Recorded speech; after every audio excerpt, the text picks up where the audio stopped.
जय हिंद दोस्तों। तो कैसे हो आप सभी लोग। तो अगर आपकी फिजिक्स ठीक ठाक है तब तो यार ठीक है, लेकिन अगर आपको भी फिजिक्स में दिक्कत है या आपकी भी फिजिक्स वीक है तो यार विश्वास करो, ये वीडियो आपके लिए बहुत ही बेनिफिशियल साबित होने वाली है। अगर बात करें मेरी, तो मेरे पिछले इंटेक में करीब 4 या 5 नंबर आए थे, क्योंकि आप सबको मैंने बता रखा है कि मुझे अपने मार्क्स याद नहीं कि मतलब मेरे कितने मार्क्स थे पहले इंटेक में। और अगर इस इंटेक की बात करें, यानी कि दो जो नवंबर वाला था, उसमें मेरे करीब 16.5 नंबर आए थे। तो यार देखो, 16.5 मार्क्स भले ही बहुत ज्यादा नहीं है, लेकिन आप समझ सकते हो ना कि जहां पर एक तरीके से मुझे फिजिक्स का सेक्शनल कटऑफ क्वालिफाई करना भी मुश्किल था, वहां पर यार 16.5 मार्क्स काफी होते हैं।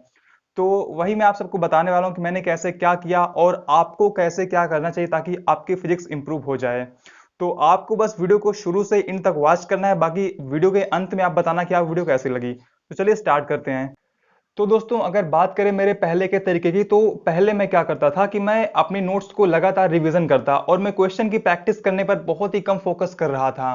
तो यार लेकिन जब लगातार नोट्स की रिवीजन करने के बाद भी मेरी फिजिक्स इंप्रूव नहीं हुई, यानी कि मेरे क्वेश्चन सॉल्व नहीं हो रहे थे, तब मैंने खुद से सवाल किया कि आखिर ऐसा होता क्यों है कि फिजिक्स हमें नहीं आ रही, बाकी मैथ्स तो मतलब ठीक ठाक मतलब है और क्वेश्चन भी ठीक ठाक सॉल्व हो जा रहे हैं।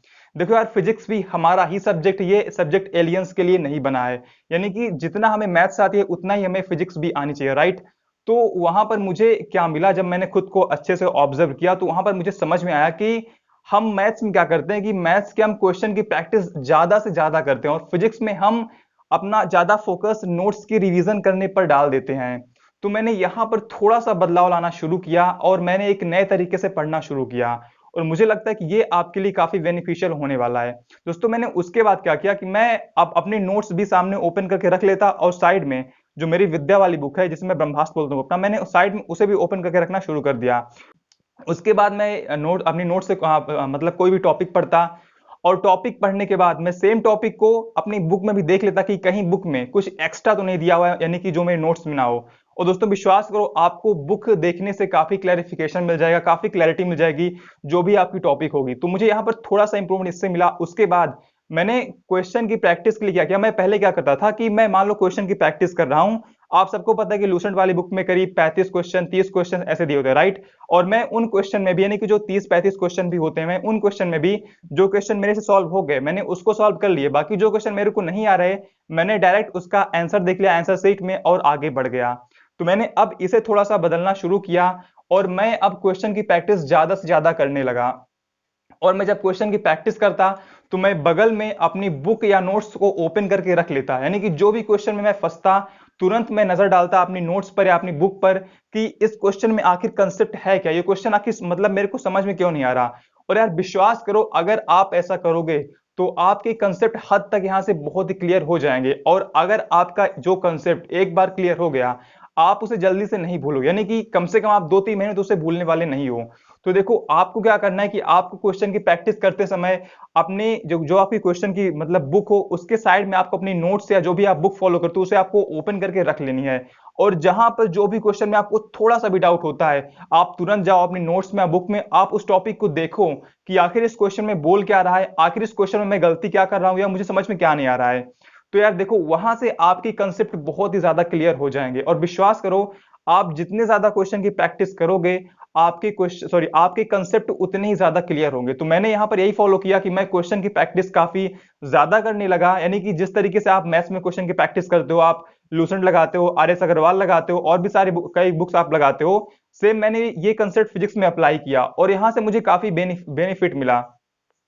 मैंने क्वेश्चन की प्रैक्टिस काफी स्टार्ट कर दी। और दोस्तों, जब तक मुझे क्वेश्चन का जो कंसेप्ट होता था वो क्लियर नहीं होता था, तब तक मैं अगले क्वेश्चन पर जाता ही नहीं था। देखो यार, भले ही आप अपनी नोट्स की रिवीजन मान लो अभी से एग्जाम करीब मान लो 2-2.5 महीने है, ठीक है, भले ही आप इस बीच अपनी नोट्स का रिवीजन सिर्फ एक ही बार कर पाओ, लेकिन आपको इस बीच क्वेश्चन की प्रैक्टिस ज्यादा से ज्यादा करनी है। आप विश्वास करो, यहां से आपको बहुत ही बेनिफिट मिलने वाला है, मुझे यहां से बहुत ही बेनिफिट मिला। तो और आप सबको देखो, मैं एक बात और बता दे रहा हूं कि आपको न्यूमेरिकल के लिए बहुत ही परेशान नहीं होना है।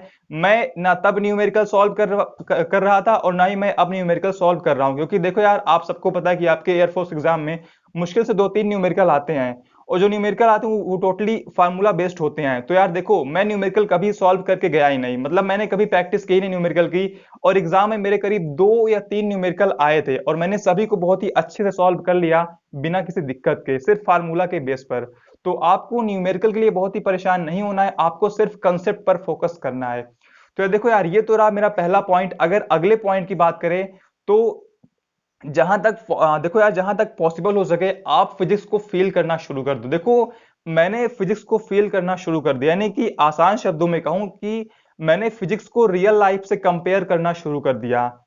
अगर थोड़ा और मैं डीप में जाऊं तो मैं कह सकता हूं कि मैं अगर जैसे कोई भी टॉपिक पढ़ता तो जहां तक पॉसिबल हो सकता मैं उसे रियल लाइफ में उतार करने की, अपनी रियल लाइफ में उतार कर उसे प्रैक्टिकल समझने की कोशिश करता। एक एग्जांपल लेता हूं मैं, विस्कोसिटी यानी कि श्यानता का। आप सबको पता है, फिलहाल ये बहुत ही इजी और बहुत ही आसान है, आप सबको शायद अच्छे से पता होगा, लेकिन फिर भी मैं आपको सिर्फ एक एग्जांपल दे रहा हूं कि विस्कोसिटी यानी कि श्यानता, अगर हम टेम्परेचर बढ़ाते हैं तो लिक्विड की विस्कोसिटी घटती है, और टेम्परेचर कम करते हैं तो लिक्विड की विस्कोसिटी यानी कि श्यानता बढ़ती है। तो मैंने आप समझ सकते हो कि आसान शब्दों में विस्कोसिटी यानी कि श्यानता का मतलब होता है किसी भी लिक्विड का गाढ़ापन। जो लिक्विड जितनी गाढ़ी होती है उसकी विस्कोसिटी यानी कि श्यानता उतनी अधिक होती है। और आप सबको अच्छे से पता है कि आप अपने रियल लाइफ में किसी भी लिक्विड को हीट यानी कि गर्म करते हो, उसका टेम्परेचर बढ़ाते हो, तो उसका गाढ़ापन कहीं ना कहीं कम हो जाता है। और सिंपल सी बात है, गाढ़ापन कम हुआ तो उसकी विस्कोसिटी यानी कि श्यानता भी कम हो जाती है। फिलहाल ये आपका एक एग्जाम्पल है। ऐसे मैंने बहुत सी चीजों को अपने रियल लाइफ में समझा, और आप समझ सकते हो कि विस्कोसिटी यानी कि श्यानता हम टेम्परेचर बढ़ाने पर बढ़ती है, टेम्परेचर बढ़ाने पर घटती है और घटाने पर बढ़ती है। तो दोस्तों, ऐसे ही आप जो जहां तक पॉसिबल हो सके आप फिजिक्स को अपने रियल लाइफ में फील करना शुरू कर दो। विश्वास करो यार, यहां से आपको बहुत ही ज्यादा हेल्प मिलेगी। और एक बार यहां पर आपको जो चीजें समझ में आ गई, वो आपको दोबारा कभी भी कंफ्यूज नहीं करेगी, ना ही आप इसे दोबारा कभी भूलोगे। तो आपको क्या करना है कि आपको जहां तक, यानी कि जो भी टॉपिक हो सके, फिलहाल सभी टॉपिक पॉसिबल नहीं है, लेकिन जो भी टॉपिक हो सके उसको आप अपने रियल लाइफ में उतारने का प्रयास करो, अपने रियल लाइफ में समझने का प्रयास करो, और यहां से आपको बहुत ही ज्यादा हेल्प मिलने वाली है। तो दोस्तों, ये रहा मेरा सेकंड पॉइंट, यानी कि जहां से मुझे काफी इंप्रूवमेंट मिला। और अगर थर्ड पॉइंट की बात करें तो ये बहुत ही ज्यादा इंपॉर्टेंट है, और मुझे लगता है कि ये बहुत ही छोटा पॉइंट है और आज के वीडियो का सबसे ज्यादा इंपॉर्टेंट पॉइंट है। अगर बात करें थर्ड पॉइंट की, तो थर्ड पॉइंट मेरा है कॉन्फिडेंस, यानी कि खुद पर विश्वास। देखो यार, अगर जब तक आपको खुद पर विश्वास नहीं होगा, भले ही आप एग्जाम हॉल में जाओ, आप 20 क्वेश्चन सही करके आओ, लेकिन अगर आप एग्जाम हॉल से बाहर निकलोगे और आपको खुद पर भरोसा नहीं है तो आप सेटिस्फाइड नहीं होगे। तो सबसे बड़ी बात है कि आपको खुद पर भरोसा करना है। जैसा कि हम सभी को पता है कि अभी एग्जाम हमारे पास नहीं है, यानी कि एग्जाम अभी टाइम है, राइट। तो यार देखो, अगर अभी आप क्वेश्चन सॉल्व करते हो, क्वेश्चन गलत हो रहे हैं, तो आपको टेंशन लेने की कोई जरूरत नहीं, क्योंकि आप सबको पता है कि अभी आप सीख रहे हो, राइट। तो अभी आपको सीखने के पर्पज से क्वेश्चन को सॉल्व करना है। देखो, अभी आपके क्वेश्चंस गलत होते हैं तो आप बिल्कुल भी टेंशन मत लो। अभी आप सिर्फ ये रखो दिमाग में कि अभी आप क्वेश्चन सीख रहे हो। मैंने यही किया।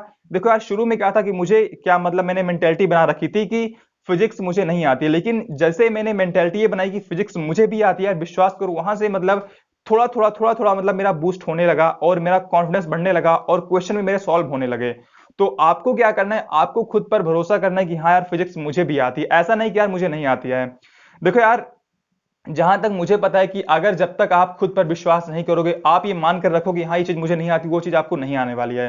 तो मैंने यही किया कि मैंने हाँ अपनी मेंटेलिटी बनानी शुरू कर दी कि फिजिक्स मुझे भी आती है, और फिजिक्स वाकई में आसान सब्जेक्ट है, और मैं बहुत ही आसान से एग्जाम में 15 प्लस कर सकता हूं, चाहे क्वेश्चन कैसे भी आए। तो आप खुद भी एक बार ट्राई करके देखना। देखो, अभी आप कम से कम 20-25 दिन बिना किसी इंप्रूवमेंट की परवाह किए हुए, बिना क्वेश्चन के सही गलत होने की परवाह किए, आप सिर्फ क्वेश्चन की प्रैक्टिस पर फोकस करो, राइट। और आप खुद पर भरोसा रखो कि हाँ यार, फिजिक्स मुझे भी आती है। आप 15-20 दिन बाद देखना आपको कितना ही इंप्रूवमेंट मिलने वाला है। तो थर्ड पॉइंट यही था कि आपको खुद पर भरोसा रखना है, जैसा कि मैंने खुद पर भरोसा करना शुरू किया और वहां से मुझे काफी बूस्टअप देखने को मिला। तो आप खुद पर भरोसा कर सकते हो दोस्तों। इसके अलावा और भी बहुत सारी छोटी छोटी बातें हैं जो मैं आपके साथ शेयर करना चाहता हूं, लेकिन वीडियो लंबी हो रही है, इसलिए मैं वीडियो कहीं पर खत्म कर रहा हूं। अगर फिर से कभी हम इस टॉपिक पर बात करेंगे तो मैं आपको बताऊंगा कि मैं और मतलब ऐसी क्या चीजें थी जो मैंने की और फिजिक्स में मुझे काफी इंप्रूवमेंट देखने को मिला। बाकी अगर आपको क्वेश्चन की प्रैक्टिस करने में दिक्कत आ रही है तो आप टेक्स्ट बुक पर जाकर देख सकते हो, वहां पर फिजिक्स के करीब 138 सेट अलग से ऐड कर दिए गए हैं। उसके अलावा एनसीईआरटी बेस्ड 11th और 12th के क्वेश्चन का प्रैक्टिस सेट अलग से ऐड कर दिया गया, यानी कि आपके एयरफोर्स एक्स वाई वाले में जो प्रैक्टिस के क्वेश्चन है फिजिक्स की, वो अलग से हैं। और 138 सेट डिफेंस एग्जाम के लिए अलग से हैं, और एनसीईआरटी की जो क्वेश्चंस हैं करीब 11 12 की वो अलग से हैं। तो आप जाकर देख सकते हो। अगर आपको परचेस करना है तो आप मेरा कोड यूज करना, कोड डिस्क्रिप्शन में आपको 10% डिस्काउंट मिल जाएगा, वहां से आपको काफी सारे क्वेश्चंस मिल जाएंगे। बाकी उसके अलावा आप ऑनलाइन टीचर को प्रेफर कर सकते हो। आप मतलब देख लो, अनअकैडमी प्लेटफॉर्म है, और भी कई सारे ऑनलाइन प्लेटफॉर्म है, आपका यूट्यूब है और टेक्स्ट बुक है, ग्रेडअप है, बहुत सारे प्लेटफॉर्म है जहां पर क्वेश्चन की प्रैक्टिस करवाई जाती है। तो आप जाकर देख लो, आपको जहां भी पसंद आता है आप वहां पर जाकर उनके साथ प्रैक्टिस कर सकते हो। आप ऑनलाइन करो या आप खुद से कोई बुक से करो, आपकी मर्जी है। तो दोस्तों ये रही वीडियो, और आई होप आपके डाउट क्लियर हो गए होंगे। तो मिलते हैं अगले वीडियो में, तब तक के लिए जय हिंद, जय भारत, वंदे मातरम।